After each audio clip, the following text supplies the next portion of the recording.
விஜயபுரி என்ற நாட்டை விவேகவர்மன் என்ற அரசன் ஆண்டு வந்தான். அவன் அரசவையில் நன்கு கற்றிருந்த அறிஞர் பலரிடம் பெற்றிருந்தனர்.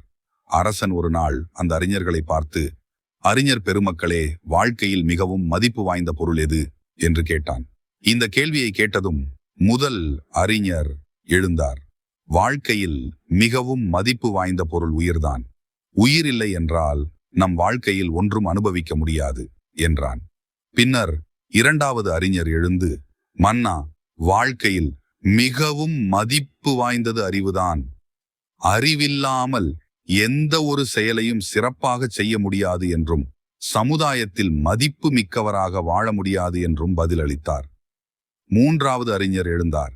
அரசே, வாழ்க்கையில் பொறுமையின்றி நாம் ஒரு கணம் கூட வாழ முடியாது. எனவே வாழ்க்கையில் மிகவும் விலை மதிப்பில்லாத பொருள் ஒன்று இருப்பின் அது பொறுமை மட்டுமே என்று பதில் அளித்தார். நான்காவது அறிஞர் எழுந்தார். அரசே, உலகம் இயங்குவதற்கு ஆற்றல் என்பது வேண்டும். அந்த ஆற்றல் சூரியனிடமிருந்துதான் கிடைக்கிறது. சூரியன் இல்லை என்றால் பூமியில் உயிர்கள் கிடையாது. எனவே சூரியன்தான் உயர்ந்தது என்றான். ஐந்தாவது அறிஞர் எழுந்தார். வாழ்க்கையில் அனைத்தும் இருந்து அன்பு இல்லாவிட்டால் மனிதன் வாழ்வதில் ஒரு பயனும் இல்லை.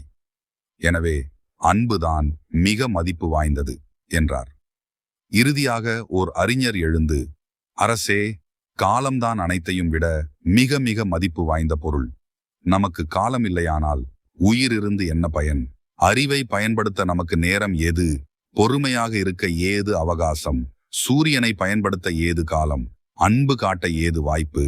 எனவே உலகிலேயே மிகவும் மதிப்பு வாய்ந்த பொருள் காலம்தான் என்று தீர்க்கமான பதிலை கூறினார்.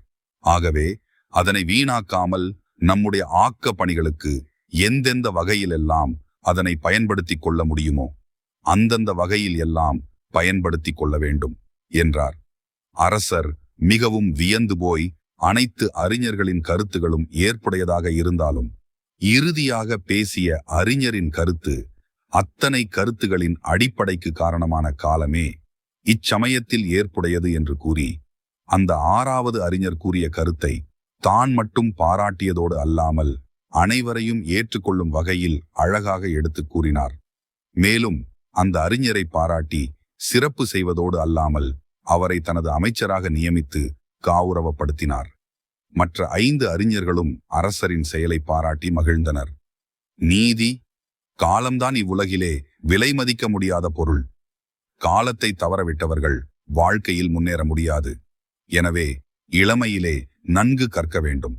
உழைக்கும் வயதில் நன்கு இழைக்க வேண்டும். அப்போதுதான் ஓய்வு கொள்ளும் வயதில் ஓய்வு எடுக்க முடியும் என்பது தெரிஞ்சிருப்பீங்க. இதோட அடுத்த நல்ல கதையில பார்க்கலாம். இது மாதிரி நல்ல கதையை வழங்க இருக்கிறோம். வீடியோவை தொடர்ந்து பாருங்க. நன்றி, வணக்கம்.